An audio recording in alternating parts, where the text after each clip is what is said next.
So this is the third video I made this morning. I went and got all my little chores done, which I had to go and do, which was doing my shopping and everything. And I was sat here thinking, now up until this point, let me just grab this coil thingamajig. I'll show you what I mean. Right, put this underneath here. Oh, damn it, hang on a sec. It's not level. Up until this point I've been testing this thing with a coil and this other coil in series adjacent to my actuator, and obviously as this passes these magnets we have one pole coming through which is south or north. I can't remember which one that is actually, don't matter, but the point is when this is passed, at that point we have the null point in the middle, and then when it comes across to the next magnet, which is this one here, we have the other pole.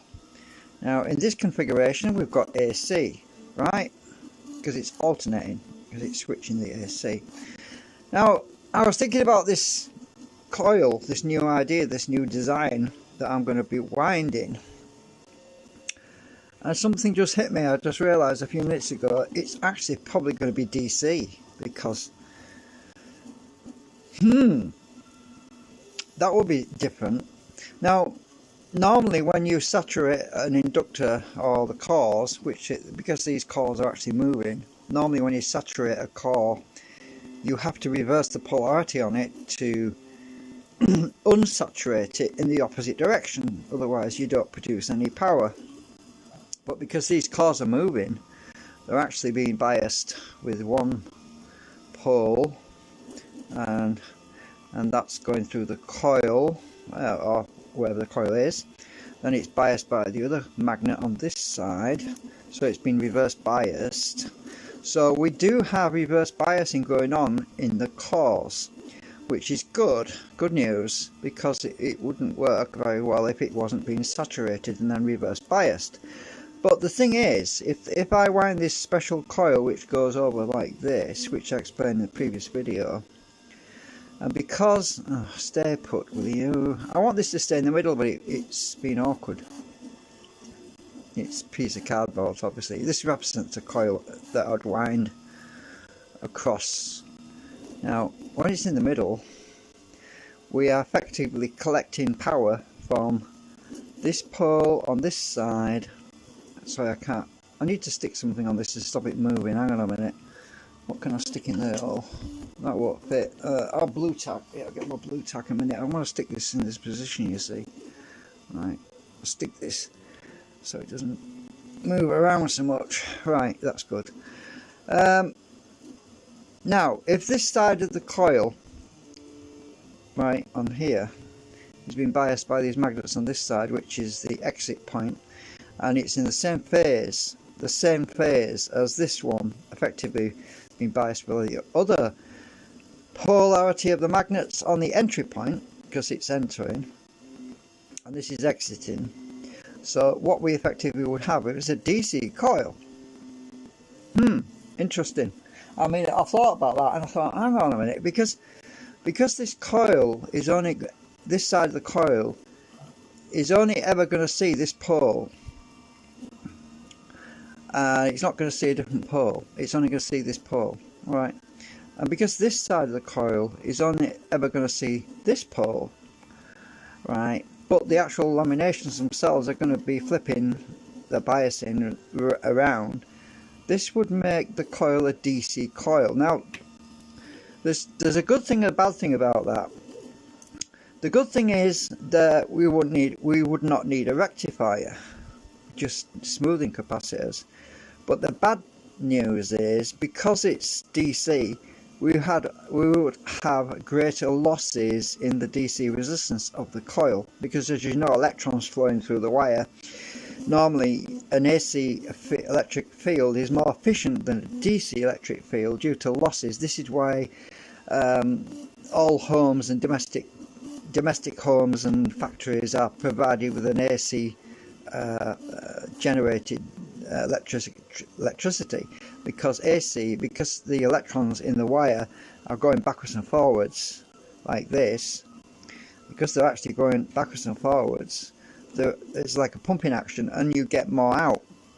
But because DC, what happens with DC is the electrons are flowing in one direction all the time, and the wire starts to break down, the conductivity starts to break down and you lose power. But I'm not saying it's a bad idea doing this. It might have, I'm pretty sure it'll have some interesting advantages. It might actually circumvent the drag, which is what we're trying to do. So we might not actually have any drag on the rotor at all. We'll have to see about that, but we may lose some power because of the DC resistance. So if I'm probably going to wind this with some fairly decent gauge wire, like 30 SWG, but not too thick, because otherwise we're not going to get any voltage out. But it's going to be interesting to see what it actually does. I'm pretty sure it's going to be a DC generator, because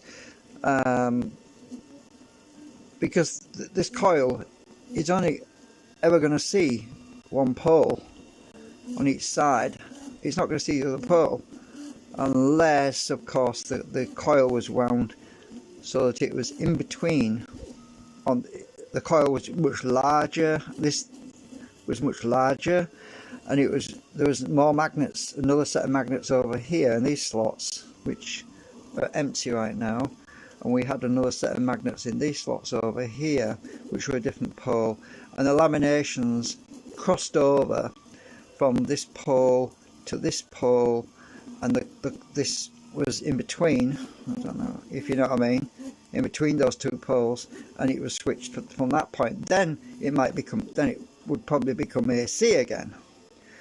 But anyway, that's a long way off. I'm going to stick with this configuration for now, see what happens, because we can always move on to that if it turns out this is going to be very lossy and not efficient. But it's still an interesting thing. Obviously, if I wanted to make this this coil arrangement AC from this angle, from this perspective, you know, from where it is right now, it would mean changing a few things in my design, which I really don't want to do right now.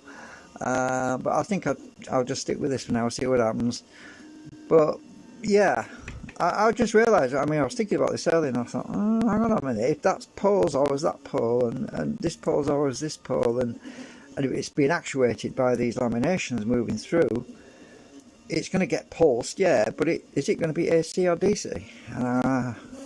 That's what I thought, I need to make a video about this, because, yeah.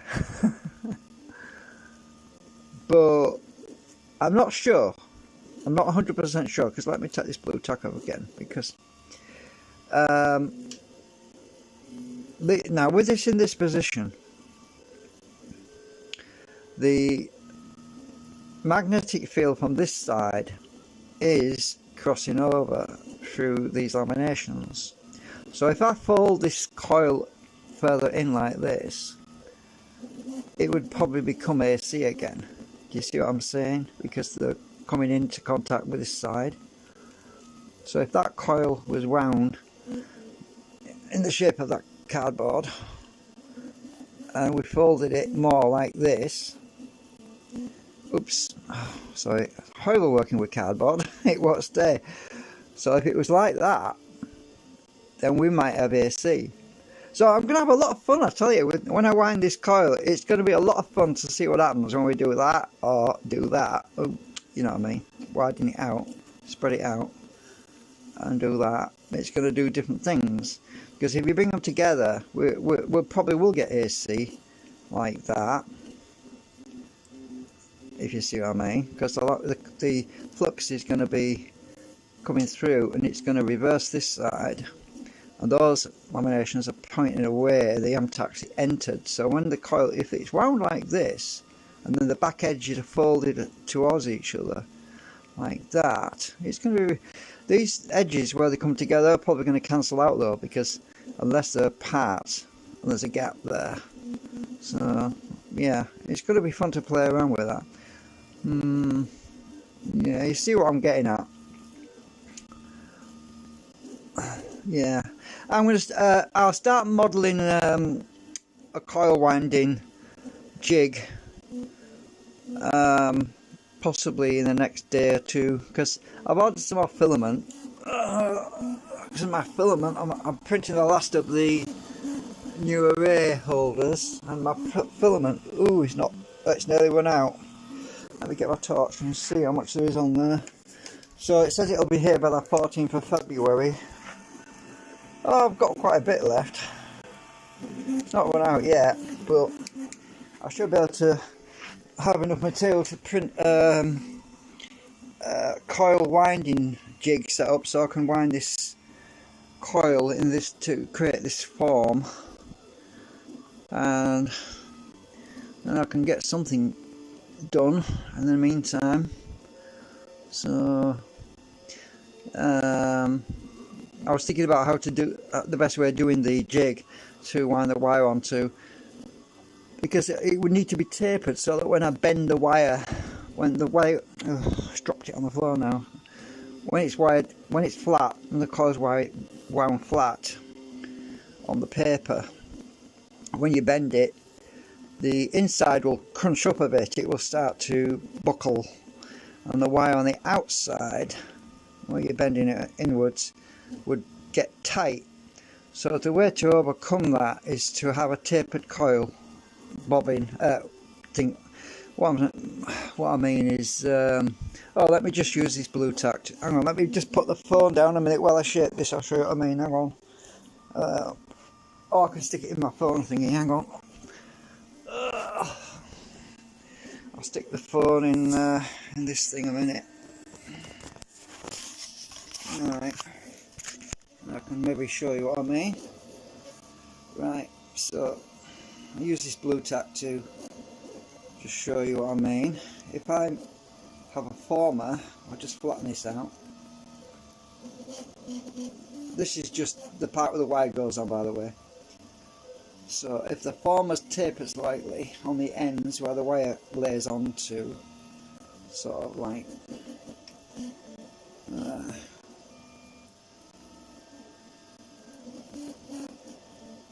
something like that, like a triangle shape.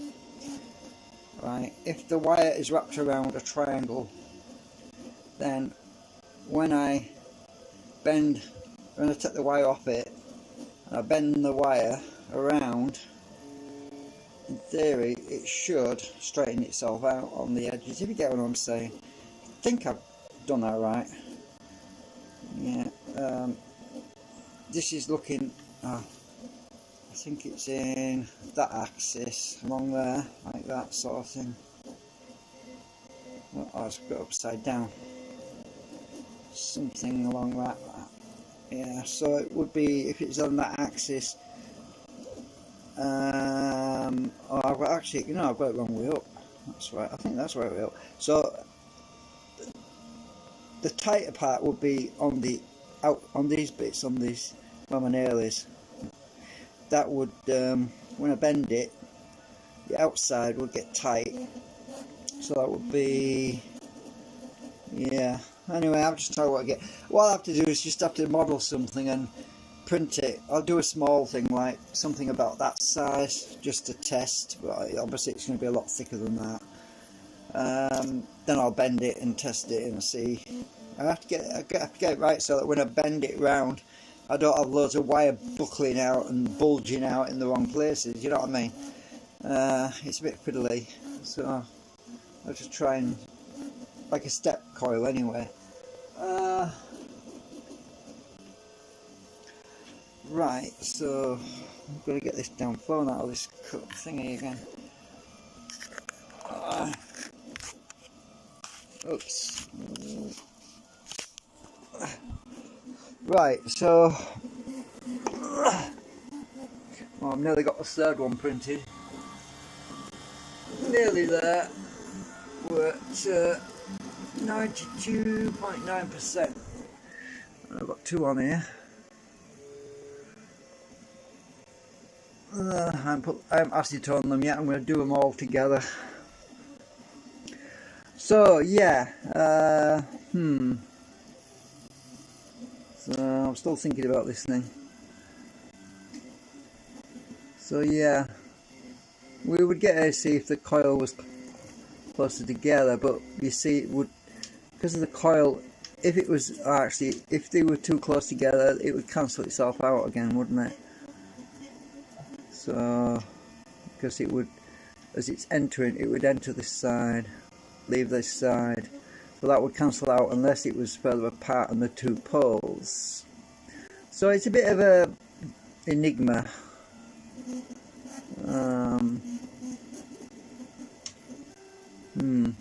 Anyway, as I say, when I get that done, when I get a coil wound to experiment with, I'm not going to go too extravagant with my wire. I'll do something fairly simple just to test with. Probably 200 turns or something like that, just to test it out. I'll connect it to the oscilloscope and bend it and shape it and see what happens.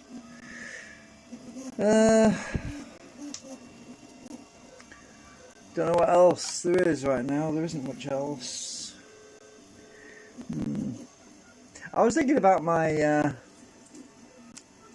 my rotor system last night. My pulse drive system on here.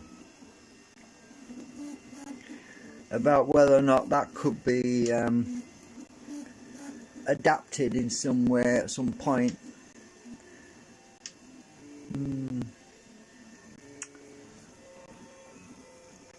I wonder if it still works. The pulse. I haven't got the output wired up.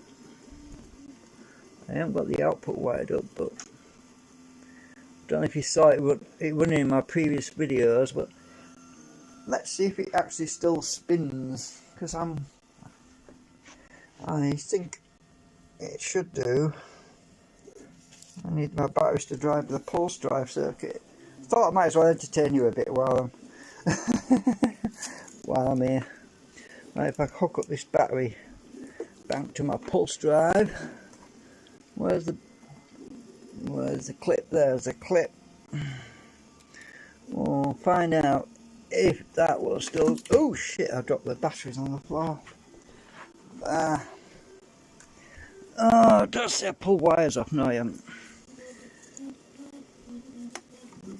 I'm getting so much stuff on here. I'll tell you, it's taking. Right.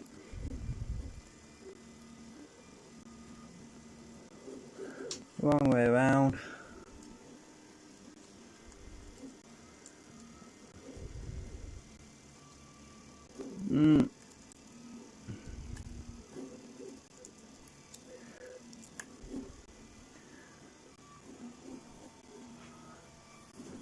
It's not got anything connected to the output, by the way. But on the juice on. What voltage they used to use on it, I can't remember now. I'll leave it at 16 volts. Let's see if that thing still works. I'm just curious. Make sure I haven't messed it up or anything. I can't remember what current we're on.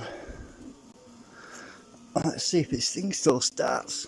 It's like starting an old car you haven't started for months. It's 6 months or more since I had this running.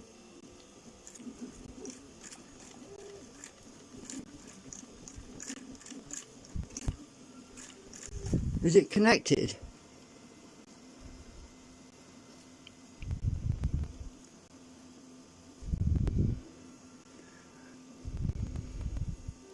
It's got a lot of dust on it. Put the boost on. If I can disconnect it somewhere down here. That looks connected. That looks connected. What else could it be? Oh! No, that's not supposed to be connected. Oh, using my... Oh, hang on a minute. Let's try this again. Might not have enough power going into it. Ooh. Ooh. Everything's falling off here.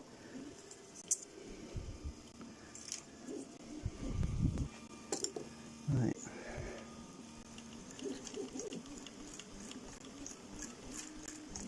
Takes a bit of spinning. No, it's not firing at all. What have we done?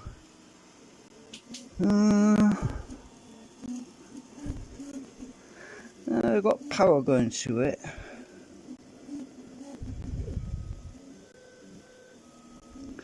Now I've got power going to my coils. Well, this is what fires down here. This thing is what fires the motor to pulse drive. Oh, the battery could be flat unless I pull the wire off here somewhere. Ah, the batteries are loose. There we go. I saw the blue light then. Oh. It wasn't connected right. Is it connected now? Is it going to work now? Look at the blue LED.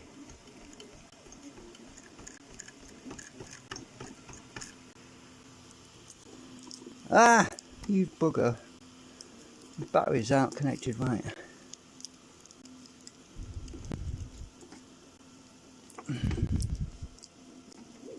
Ah, I think we're connected now.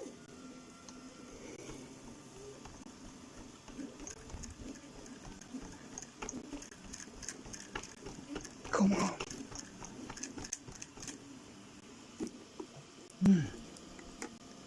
I don't believe it. Come on, you bugger. Oh, my hand's tired, man. I'm going to get my drill to spin it up. Because my finger's hurting now.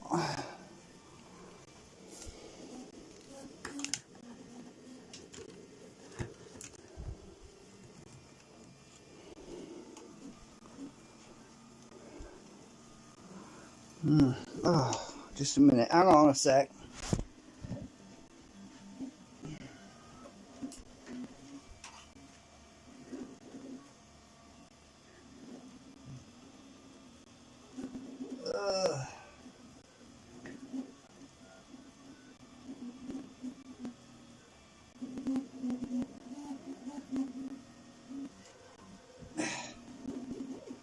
Just give me a minute. I'm trying to get this plug out of here.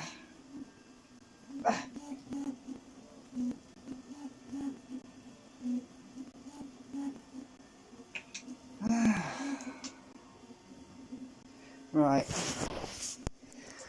I had to get my adapter out of here and I can't do it with one hand.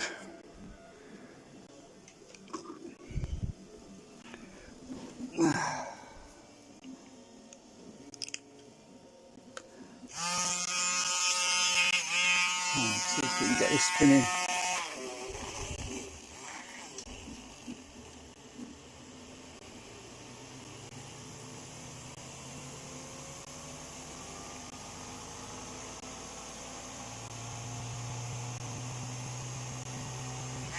My thingamajig isn't connected, isn't working, the trigger circuit.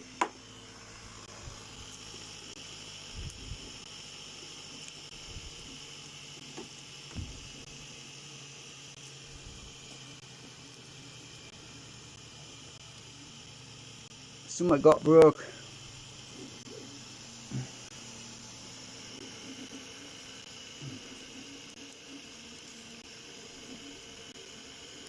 It's been lying around for ages. Maybe I haven't got the voltage high enough. Has the wire come off here? Oh, hang on. Has that wire come off? White. Pink.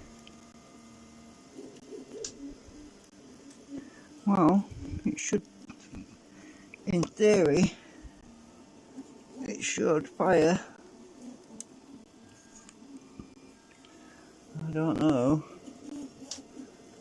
what's wrong with it. Let's try the drill again.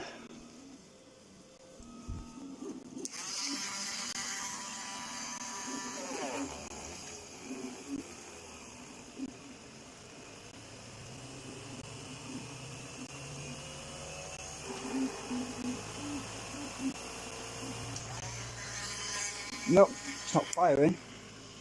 Why is it not firing? Is my voltage too low? Maybe.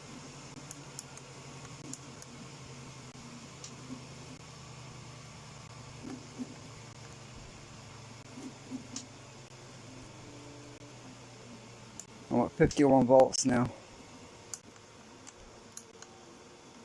Still not firing. I think my voltage was too low maybe. Mind you, this should fire even if there's no voltage, so I've got a problem down here somewhere. Hang on, my trigger coils, are they connected still? I'm looking down here. Trigger coils. Did I take some coils out of here? You know what, I've just realised, no I didn't. I haven't, they're still there. Still got the trigger coils on this side.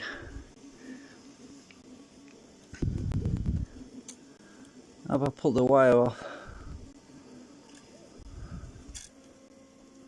Oh, my print finished, look! Yay! Good. Let that cool. No, my trigger coils are still on. Why the hell isn't this firing? Oh, let's check this wire. I've got a wire that comes into the HT here. Purple and yellow. Let's see. They're connected. Looks like they are. Yep, purple and yellow connected. Goes all the way around here. All the way to my MOSFET pulse drive. Got dust on here. I think I know what the problem might be. I think I know.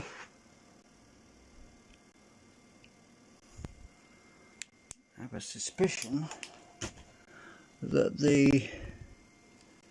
these wires aren't in properly. Either that,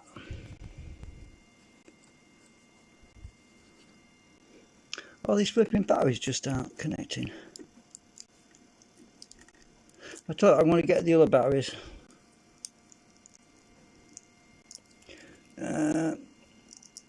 Come off, you bugger. Try to do this with one hand. Let's get the other batteries. They might be flat. Let's try these. Why am I bothering doing this? Well, there might be somebody out there who wants to see it spin.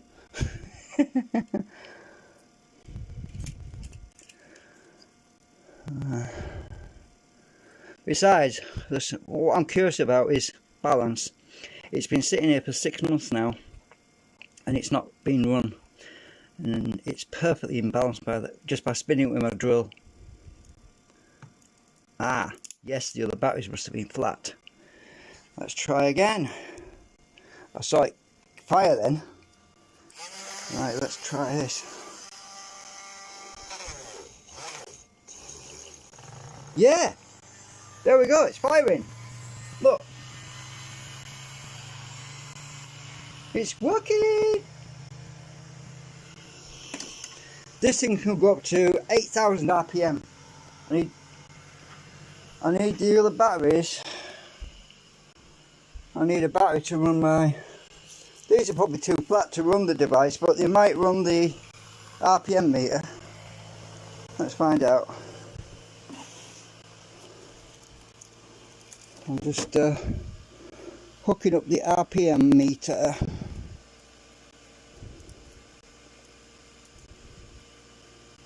Sorry, I'm not showing you what I'm doing, sorry.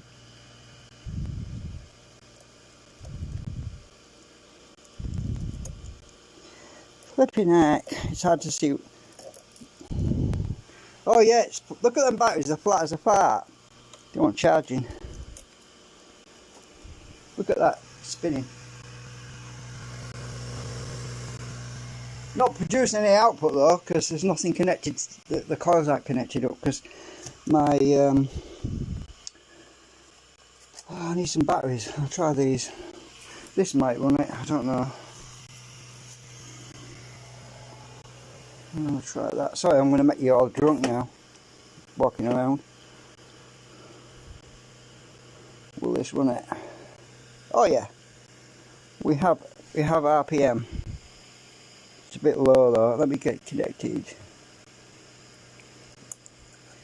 Yeah, 3,693 right now. Let's get this baby moving. Oh, on current limit. Hang on. Too high. It's cut out.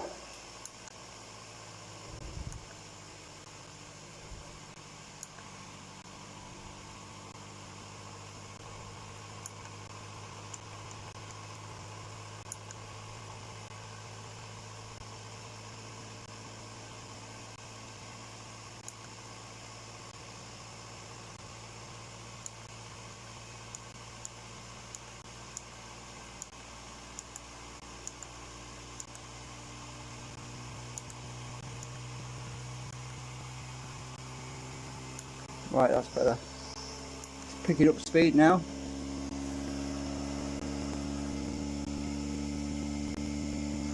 Speed is going up.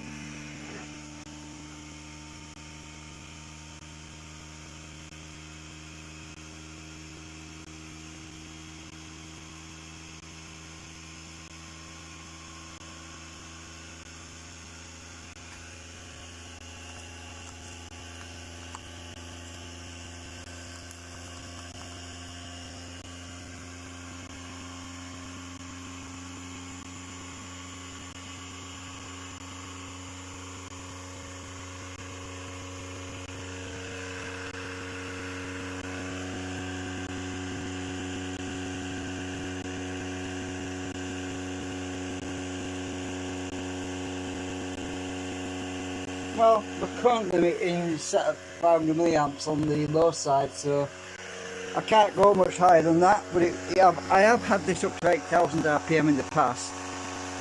I know it's usually when I'm running it from batteries. I normally have to supplement the power from batteries, you see. It's doing really good. It's in good balance.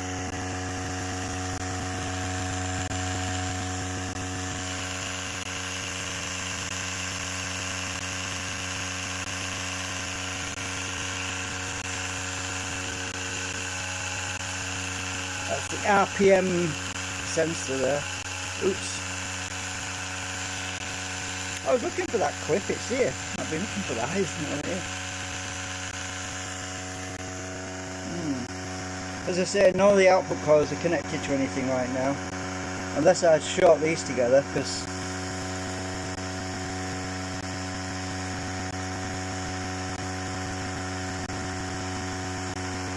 there we go, I've got some output on it now. It's going to my charger. It's going into some supercapacitors actually when I short these together, because these normally go to my control board, you see, my delay line, into some sockets there.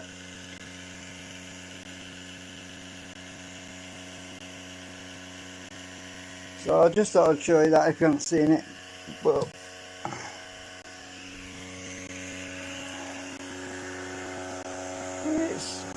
there's a few things vibrating on the table.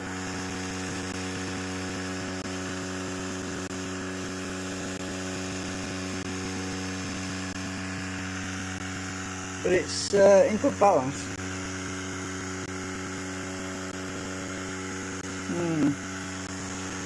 So no, it's not being abandoned, it's just that I'm working on this other thing right now, and it'll give me some ideas about how to improve the other generator at some point, because these coils, the drive coils, I can pull them out. They're in a drawer. I don't know if you saw the previous videos, but I can literally just pull them out like this.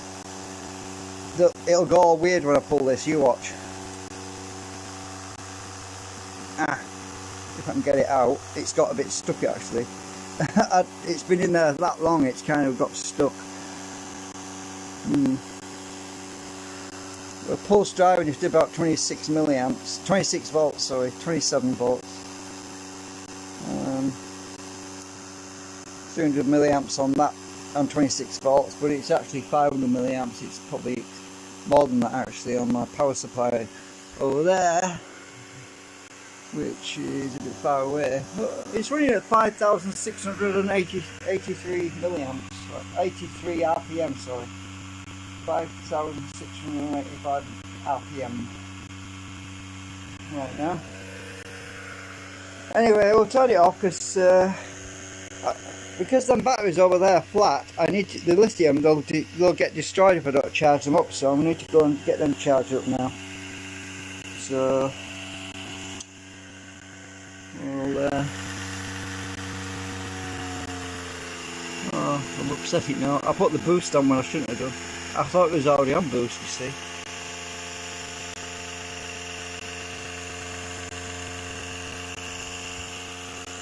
Anyway, I'll turn off the juice.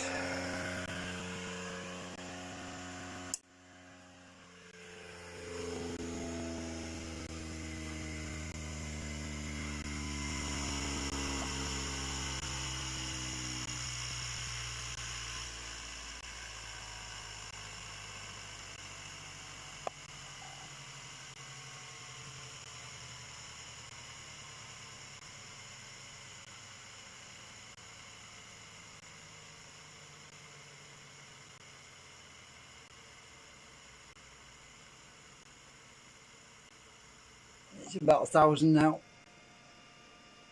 It's dropping fast.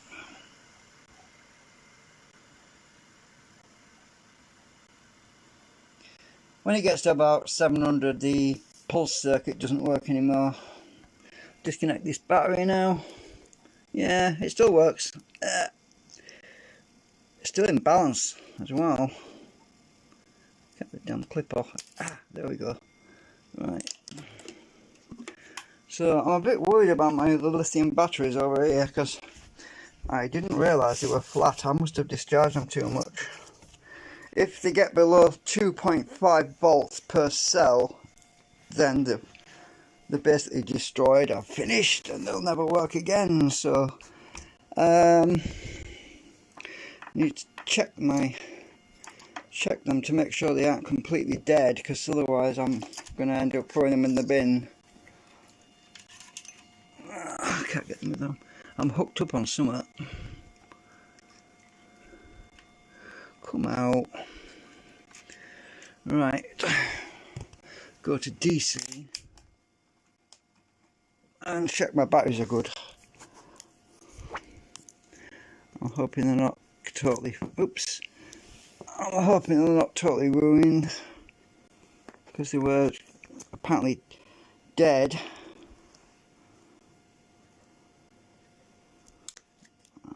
Stick that in there and hopefully push that in there. Oh, they were not too bad. 3.56. I don't know why. Oh, I've just realised that. I think these particular batteries are all in parallel. Oh no, they can't be. No, they aren't. It's just the way I stay in there, you bugger.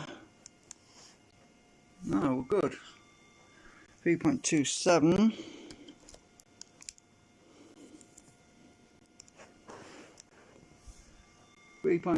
So what the hell? Why wasn't this working? Unless I pulled the wire off this clip when I dropped it on the floor. That's possible. Let's check the clip voltage, which should be about 11 volts if the cells are okay. Oh, I'm not pointing the camera again. Do remember to point the camera. Trying to get this in here. Oh, this is awkward. Hang on. Just a sec. Now I've got them in. We've got an open circuit somewhere. So there's a broken wire somewhere. You know what? When I drop them on the floor, I've got a feeling I might have pulled the wire out. Probably in here. Or in here, or in here, or in the clip. Maybe it's the clip. I should be able to get that part.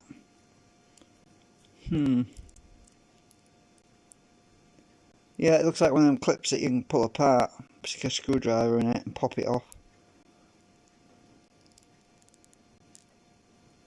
Not sure where its wires come off. Definitely got a loose wire somewhere. Unless it's on the back. These are separate cells, you see, and I wired them all in series, so it's just a socket thingamajig. Anyway, yeah, I've been waffling too long. I'll have to sort this out. I can't do it when I'm holding a camera.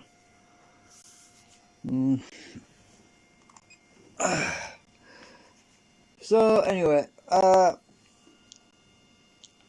gonna make a model in SketchUp in the next couple of days to wind a coil on, and it shouldn't be a big job.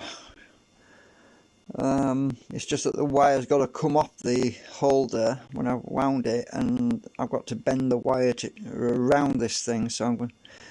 I know this cardboard thing is a bit too small, so I have to oversize it a bit.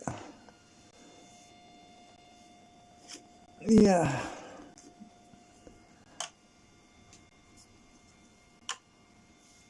Right. See you later.